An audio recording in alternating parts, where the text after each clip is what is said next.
Olá, meu nome é Ana Paula, eu sou PCNP dos anos iniciais aqui na diretoria de Taquaritinga e hoje a gente vai falar um pouquinho sobre a diferença entre contação de histórias e leitura. Vamos lá?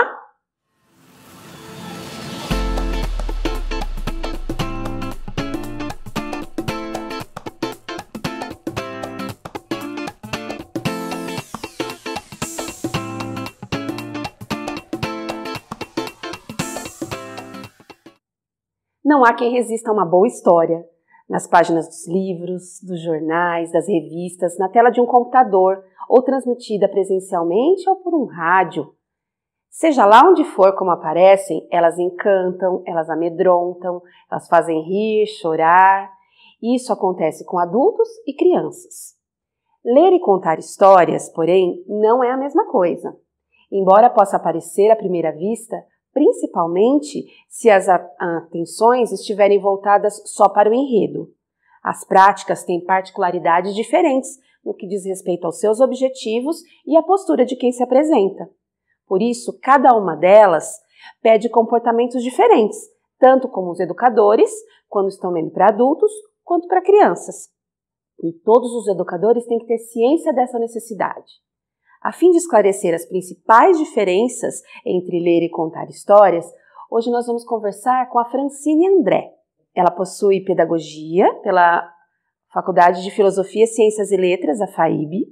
Ela tem experiência na área de leitura com ênfase em multiletramento, atuando principalmente na formação de professores pelo Instituto Ayrton Senna. Ela é especialista em contação de histórias pela PUC, e atualmente ela ocupa o cargo de diretora do Núcleo Pedagógico da Secretaria Municipal de Ibitinga.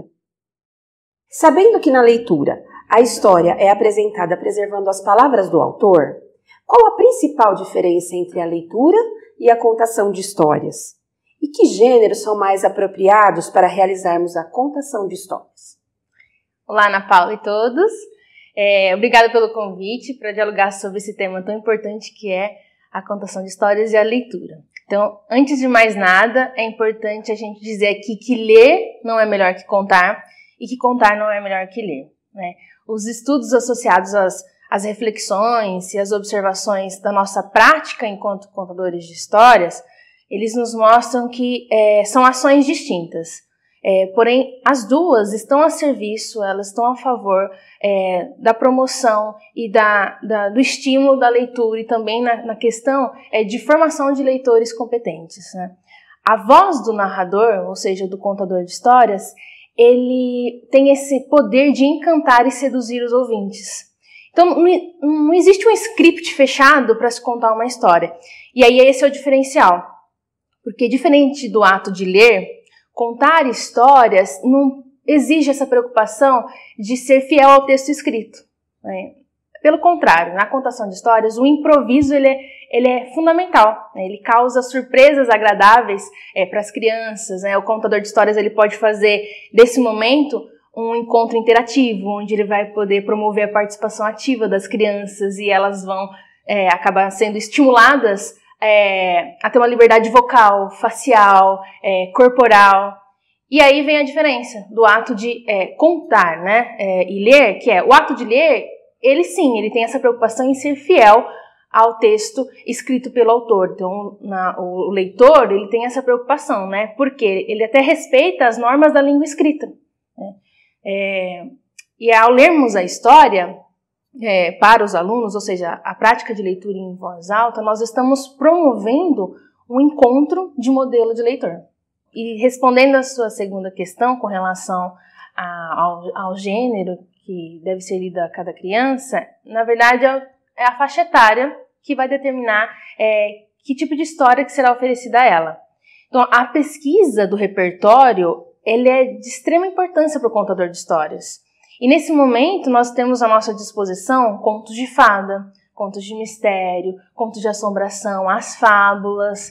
E nos contos, por exemplo, as histórias elas se entrelaçam e aquilo que aconteceu há muito tempo, ela volta a compor uma outra história. E o que é importante, né? Ela provoca no leitor determinadas emoções que vão causar diferentes reações. E a criança ela começa a diferenciar o que é real e o que é fantasia. né? Começa também a descobrir e responder a algumas questões sobre os seus medos, sobre os seus anseios. Um exemplo que eu sempre gosto de dar nas formações dos professores é esse sentimento de previsibilidade que a criança necessita, que é para ficar mais fácil de vocês entenderem. Quando a gente termina de contar uma história, um conto de fadas, por exemplo, a criança ela solicita para a gente contar de novo. Conta de novo, e aí você não entende. Por que você acabou de contar uma história e ela pede de novo, de novo? A criança pede para contar a história novamente.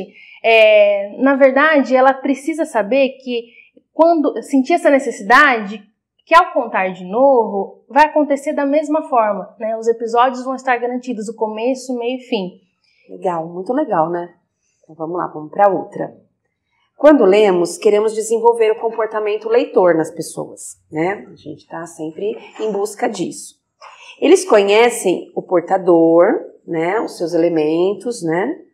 Que tem o texto, tem as imagens. Eles aprendem a emitir opiniões, falando em grupos se gostaram ou não, né? Quando fazem uma indicação literária, né?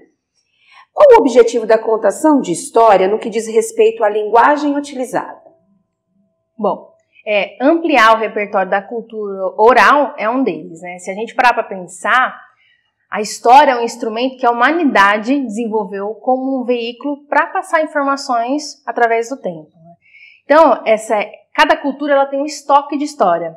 E todo mundo pode ser contador de histórias, Ana, porque todo mundo tem esse potencial de passar aos outros experiências, conselhos, receitas, músicas, enfim. E a gente faz isso o tempo todo, sem perceber. As histórias contadas oralmente, ela tem essa força de transmissão oral, que é a voz, o olhar, o gesto, né, do contador de história, que alegra ou entristece, né? Então, na contação, nós usamos as nossas próprias palavras, né? Há variações de cada um, claro, da forma como eu conto, como você vai me contar, enfim, mas permite esse recurso, né, ele está mais próximo da oralidade. Então, a criança aprende mais sobre a língua que se fala. Por isso que a gente fala que ela está mais próxima, né? Porque ela amplia o seu repertório, né, o seu universo imaginário e percebe que as histórias elas podem ser mudadas, que ela pode criar suas próprias histórias também. Mediante isso, a preparação é diferente? Sim, inclusive na utilização de recursos. E é importante aqui a gente ressaltar que esses recursos, Ana, eles devem estar a serviço da história. Então não se trata de fazer um teatro, mas narrar. E é isso que é a arte de contar histórias, né? A primeira regra básica, inclusive, como eu disse anteriormente, é conhecer o repertório, mas nesse conhecimento todo você precisa conhecer a história que você vai contar, mas também os seus personagens, né? E para ficar mais fácil de entender essa preparação toda que a contação exige, eu gosto sempre de trazer a professora especialista Regina Machado, porque ela traz nos seus estudos a importância da presença do contador, né? Que o que ele tem para oferecer? Ele está ali, né? Ele tem uma história. E essa presença, ela é guiada por 3 fatores que eu queria demarcar bem com vocês aqui. Que é a intenção, o ritmo e a técnica do contador de histórias. Desvendando esses 3 fatores, fica fácil de entender esse preparo todo de se contar uma história. Bom, então vamos começar pela intenção, né? A intenção o próprio nome já diz, né? Intencionalidade. Que história que eu quero contar? O que eu quero transmitir, né? Se eu estou ali presente, o que eu tenho para oferecer? Então a intenção é que move e vai dar sentido a essa experiência de contar histórias, né?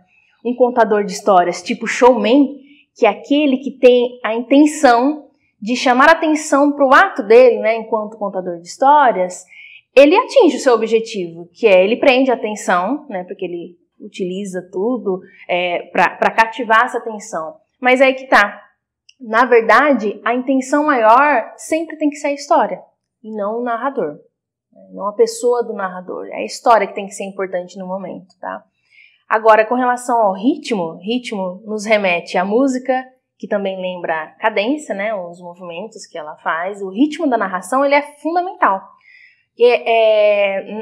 Na verdade, é ele que vai dar a vida para a história, porque ela é conduzida por essa cadência. Então, imagina-se que a voz do narrador esteja caminhando e a cadência, né, o ritmo, ele vai exigindo o quê? Que hora você fale em voz alta, voz baixa, você fale rápido, você fale devagar. Por isso é importante o conhecimento da história, para você saber que hora você respeita esse ritmo, né, quando é que você vai poder utilizar esses recursos na contação. E sobre a técnica, então, a intenção é o que move, vai dar sentido à história, o ritmo dá essa vida, né, esses altos e baixos, a técnica é o domínio instrumental que vai combinar esses recursos, né, sejam internos ou externos. Então, de nada adianta a intenção, né, se o contador não souber deixar conduzir pela história, porque cada história ela pede para ser contada de um jeito. Então, o contador tem que entender o que ela pede, né? Então, a técnica, na verdade, é a escolha, né, de determinado modo de contar. Por exemplo, eu posso contar a história usando um baú, eu posso contar histórias sentada, usando um livro ou não usando o livro, um instrumento musical, enfim. Eu, particularmente, me caracterizo, não necessariamente do personagem que faz parte da história, e acabo utilizando um instrumento, né?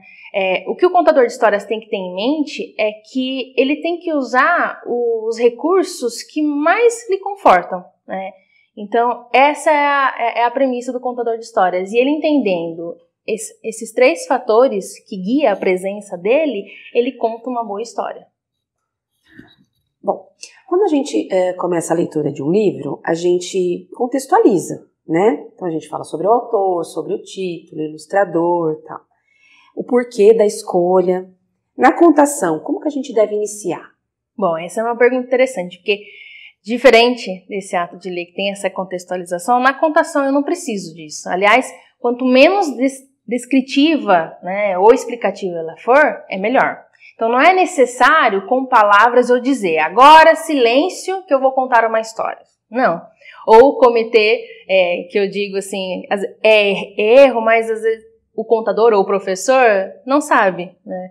Que é cantar aquelas musiquinhas, né? Para ouvir o som dos mosquitinhos, fecha a boquinha. Você não precisa usar, né, assegurar-se de uma atenção forçada para atrair essa audiência. Ela vai vindo aos poucos.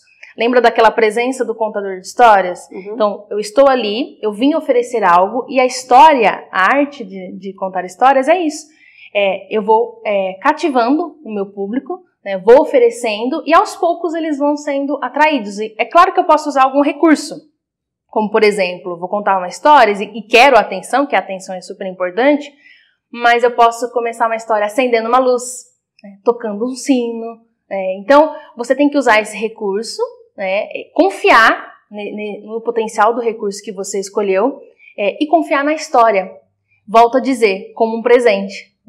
E eu gostaria de finalizar dizendo que estar presente, né, como contador de história, é presentear. As histórias são um presente. Bom, a gente gostaria muito de agradecer sua presença aqui, porque você desperta em todo mundo essa magia, pode ser criança, pode ser adulto, mas você desperta em todo mundo tudo isso. E quando puder, conte mais histórias pra gente. Com certeza. Muito obrigada pelo convite, é um prazer sempre poder compartilhar um pouquinho sobre essa causa tão importante, né?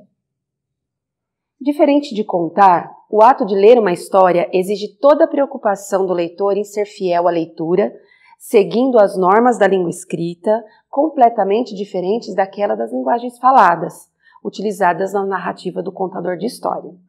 Na prática da leitura em voz alta, nós promovemos um encontro com o modelo leitor. A criança, que é curiosa por natureza, percebe que o transbordamento da linguagem sai da boca do leitor, está ali relacionada com as grafias que estão naquele livro. E essas marcas se tornam objeto do desejo infantil. Então ele começa a ter a vontade de fazer aquela leitura, de ter aquele comportamento. Já o contar histórias estabelece o contato nos olhos, permite a improvisação. Contar histórias sempre foi uma ferramenta muito capaz de abrir portas, de adentrar em mundos, de gerar criatividade e de instigar o imaginário, seja da criança ou do adulto.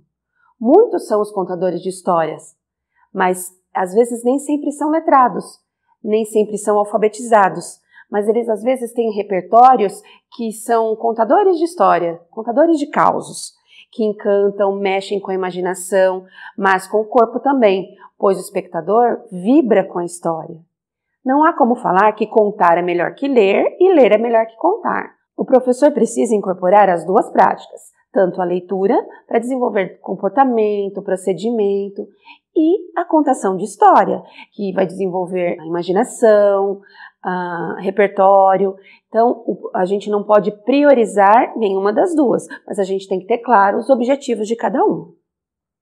Esperamos que esse vídeo tenha esclarecido a diferença entre a leitura e a contação de histórias. Até a próxima!